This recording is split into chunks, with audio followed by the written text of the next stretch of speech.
ہمارا نظریہ اللہ کی ذات ہر جگہ پہ موجود ہے۔ اب دوسرا طبقہ اس نے کہا جی اللہ ہر جگہ موجود ہے، اللہ کا نبی بھی ہر جگہ موجود ہے۔ اب اس کی دلیل میں قرآن آ گیا، کہتے ہیں قرآن کریم میں ہے اللہ رب العزت نے فرمایا وَمَا أَرْسَلْنَاكَ إِلَّا رَحْمَةً لِلْعَالَمِينَ، یہ 17واں پارہ سورۃ الانبیاء، وَمَا أَرْسَلْنَاكَ إِلَّا رَحْمَةً لِلْعَالَمِينَ۔ توجہ رکھنا، اب دلیل چلنے لگی، کہا جی اللہ کے نبی ہر جگہ پر ہیں۔ دلیل یہ ہے قرآن کریم نے اعلان کیا وَمَا أَرْسَلْنَاكَ إِلَّا رَحْمَةً لِلْعَالَمِينَ، اے میرے پیغمبر میں نے آپ کو پوری کائنات کے لیے رحمت بنا کے بھیجا ہے، مانتے ہو؟ میں نے کہا جی مانتے ہیں۔ اس نے کہا مصطفیٰ یہ خدا کی رحمت ہے اور خدا کی رحمت ہر جگہ پر ہے تو مصطفیٰ بھی ہر جگہ پر ہے۔ دلیل سمجھ آئی؟ اب دیکھو جب یہ دلیل آنی ہے ربیع الاول شروع ہو گیا، یہ نہیں ہوا، اب آپ نے پھنس جانا ہے، اب آپ نے پھنسنا ہے، اب جواب کیا دیں؟ پھر آپ پریشان ہیں، لوگ سارے ادھر چلے گئے ہیں، بھئی ادھر دلیل ہے لوگ کیوں نہیں جائیں گے؟ آپ دلیل پیش کرو نا تاکہ لوگ واپس آئیں۔ ہم صرف فضائل والے نہیں ہیں، ہم دلائل والے بھی ہیں۔ ہم فضائل والے ہیں، دلائل والے ہیں، دونوں ہیں، دونوں۔ میں اس لیے کہتا ہوں کہ ہمارے ذمے دو کام ہیں، نمبر ایک امت کو ایمان عمال پہ لانا، نمبر دو امت کا ایمان عمال بچانا۔ امت ایمان عمال پہ آتی فضائل سے ہے، امت بچتی دلائل سے ہے۔ تبلیغی جماعت فضائل والی ہے، ہماری جماعت دلائل والی ہے۔ امت کو لانا بھی ہے، امت کو بچانا بھی ہے، دونوں کام کرنے ہیں۔ صرف لانے والی بات کرو نہیں بچاؤ گے، لاؤ گے آپ، لے کوئی اور جائے گا، اور لے جا رہے ہیں۔ آنکھیں بند مت کرو، لے جا رہے ہیں، آپ کے علم میں محنت کرو گے نوجوان کبھی نہیں جائے گا۔ پیسہ کمانے کا طریقہ اور ہوتا ہے اور کمائے پیسے کو بچانے کا طریقہ اور ہوتا ہے۔ امت کو لانے کا طریقہ اور ہوتا ہے، امت کو بچانے کا طریقہ اور ہوتا ہے۔ میں رائے بین اجتماع پر تھا تو ایک مولوی صاحب مجھے کہنے لگے یہ جو آپ کام کرتے ہیں، کبھی مناظرہ، کبھی دلیلیں، کبھی تقریریں، کبھی سوال، کبھی جواب، یہ کہاں لکھا ہے؟ میں نے کہا آپ جو تبلیغ کرتے ہیں، دعوت، گشت، یہ کہاں لکھا ہے؟ مجھے کہنے لگے وہ تو قرآن میں ہے۔ میں نے کہا مجھے دلیل پیش کریں۔ کہتے ہیں قرآن کریم میں ہے ادعو الی سبیل ربک بالحکمت والموعظۃ الحسنہ۔ میں نے پوچھا کہ آیت پوری ہوگی یا کچھ باقی ہے؟ کہتے ہیں باقی ہے۔ تو میں نے کہا پوری آیت پڑھ دیں پھر۔ آپ نے پڑھا وجادلہم باللتی احسن۔ میں نے کہا ادعو یہ آپ کا کام ہے، جادل یہ میرا کام ہے۔ ادعو کا معنی ہے لانا، جادل کا معنی ہے بچانا۔ پہلے لایا جاتا ہے اس لیے پہلے ادعو ہے، پھر بچایا جاتا ہے اس لیے بعد میں جادل ہے۔ آپ کا کام بھی قرآن میں ہے، میرا کام بھی قرآن میں ہے۔ مجھے کہنے لگے مجادلہ کے لیے تو شرط ہے۔ میں نے کہا جی بتائیں، توجہ رکھنا، مجادلہ کے لیے تو شرط ہے۔ میں نے کہا جی بتائیں۔ کہتے ہیں وجادلہم باللتی احسن۔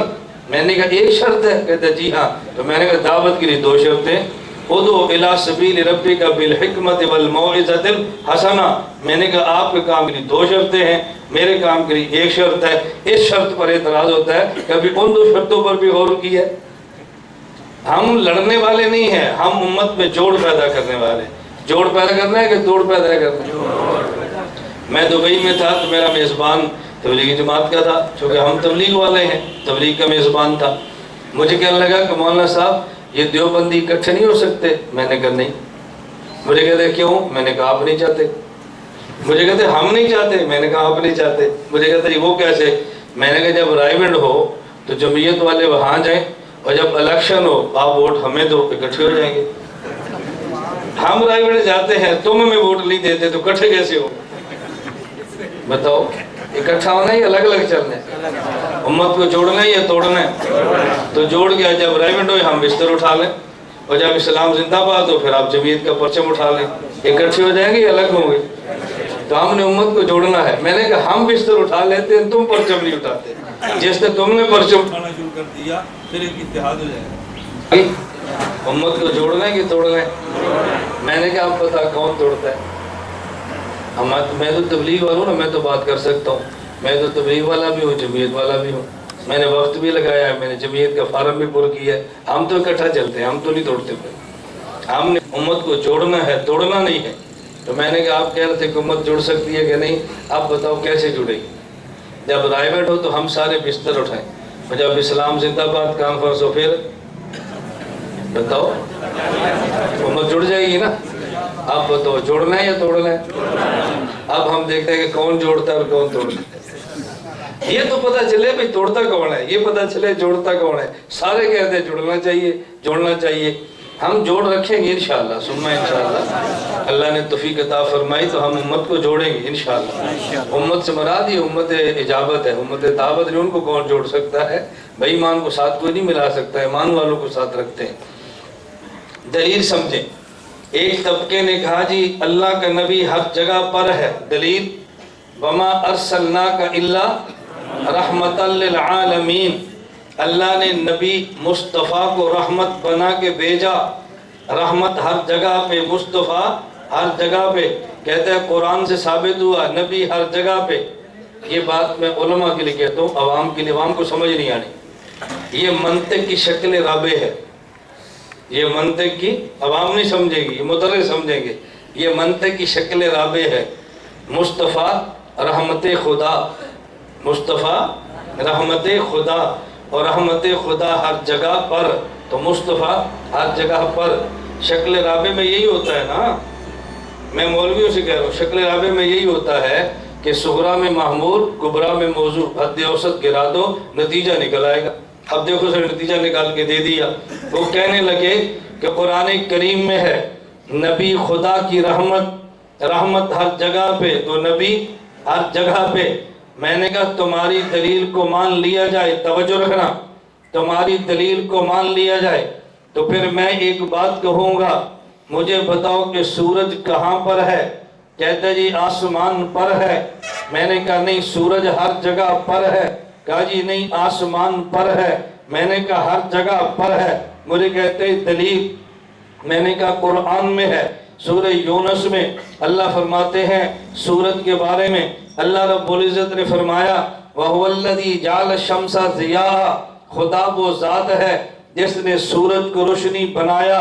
تمہاری دلیل کیا تھی؟ خدا نے نبی کو رحمت بنایا، رحمت ہر جگہ پہ، نبی ہر جگہ پہ۔ پھر دلیل کہتی ہے الَّذِي جَعَلَ الشَّمْسَ ضِيَاءً، خدا نے سورج کو روشنی بنایا، روشنی ہر جگہ پہ، تو سورج ہر جگہ پہ۔ پھر مان لے سورج آسمان پہ نہیں ہے، ہر جگہ پر ہے۔ مجھے کہنے لگا نہیں، اس آیت کا معنی یہ ہے سورج آسمان پر ہے، روشنی ہر جگہ پر ہے۔ میں نے کہا اس آیت کا معنی یہ ہے نبی مدینہ میں ہے، رحمت ہر جگہ پر ہے۔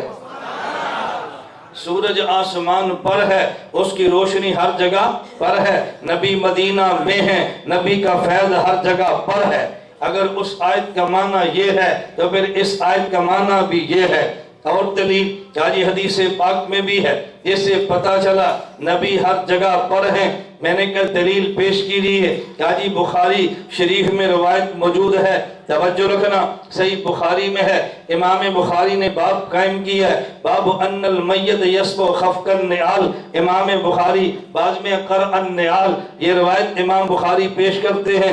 قبر میں میت کو رکھ دیا جاتا ہے، فرشتے آ جاتے ہیں، میت کو بٹھا دیتے ہیں، میت سے 3 سوال کرتے ہیں جو صحیح بخاری کے الفاظ ہیں، ما ربک، تیرا رب کون ہے؟ نمبر 2، ما تقول فی ھذا الرجل، اس شخص کے بارے میں تو کیا کہتا ہے؟ ما دینک، تیرا دین کیا ہے؟ اب کہنے لگا عربی زبان میں 2 لفظ ہیں، ایک لفظ ذالکا، ایک لفظ ھذا۔ اگر دور ہو عربی میں ذالکا وہ کہتے ہیں، اگر قریب ہو عربی میں ھذا یہ کہتے ہیں۔ فرشتہ قبر میں میت کو کہتے ہیں ما تقول فی ھذا الرجل، اس شخص کے بارے میں تو کیا کہتا ہے؟ اب میت مٹیاری شہر میں ہے، اللہ کے نبی مدینہ میں ہے، اور فرشتہ اس قبر میت کو، قبر اس میت کو جو مٹیاری کی قبر میں ہے، کہتے ہیں ما تقول فی ھذا الرجل، اس شخص کے بارے میں تو کہتے ہیں۔ اگر حضور مدینہ ہوتے فرشتہ ما تقول فی ھذا نہ کہتا بلکہ ما تقول فی ذالکا کہتا۔ ان کے بارے میں کیا کہتا ہے؟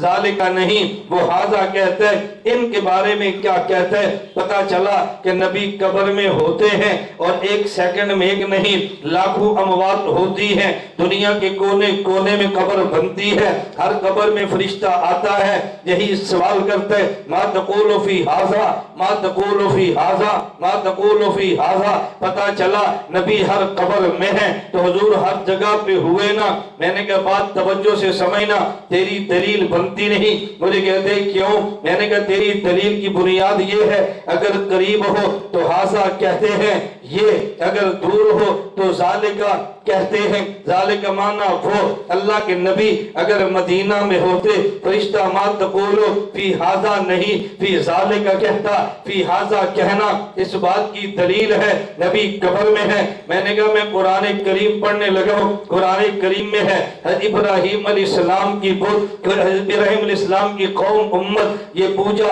ستاروں کی کرتی، یہ پوجا سورج کی کرتی، یہ پوجا چاند کی کرتی، یہ بتوں کی پوجا کرتی۔ ابراہیم علیہ السلام نے اپنی قوم کے شرک کو دلیل سے توڑنا چاہا۔ ابراہیم علیہ السلام نے ایک طرز اختیار کیا، فلما جنّا علیہ اللیل رأى کوکبا، جب رات چھا گئی آسمان پہ ستارہ نظر آیا، ابراہیم فرمانے لگے ھذا ربی، یہ رب ہے میرا۔ نہیں سمجھے کیا فرمایا؟ ھذا ربی، یہ رب ہے۔ جس لہجے میں سوال کر رہا ہوں نا یہ ھذا ربی پھر سمجھ آنا ہے۔ ابراہیم علیہ السلام نے دیکھا ستارہ کہاں پر؟ آسمان پہ۔ ابراہیم علیہ السلام اپنی قوم سے کہنے لگے یہ رب ہے، یہ میرا رب ہے، یہ میرا رب ہے۔ فلما جنّا علیہ اللیل رأى کوکبا قال ھذا ربی فلما افلا قال لا احب الآفلین۔ ستارہ غروب ہو گیا، ڈوب گیا۔ ابراہیم فرمانے لگے ڈوبنے والا خدا نہیں ہوتا، ڈوبنے والا میں اسے پیار نہیں کرتا، وہ خدا ہرگز نہیں ہے۔ میں نے کہا بتاؤ ابراہیم کہاں پر؟ کہا جی زمین پہ۔ میں نے کہا ستارہ کہاں پہ؟ کہا جی آسمان پہ۔ تو میں نے کہا جب ستارہ دور ہے تو پھر ذالکا کہنا چاہیے نا، ذالکا نہیں ھذا ربی کہا۔ اگر ابراہیم زمین پہ بیٹھ گئے آسمان والے ستارے کو ھذا کہہ سکتے ہیں تو پھر فرشتہ مٹیاری میں ہوتے ہوئے مدینے والے نبی کے بارے میں ما تقول فی ھذا کہہ سکتا ہے، ما تقول فی ھذا کہہ سکتا ہے۔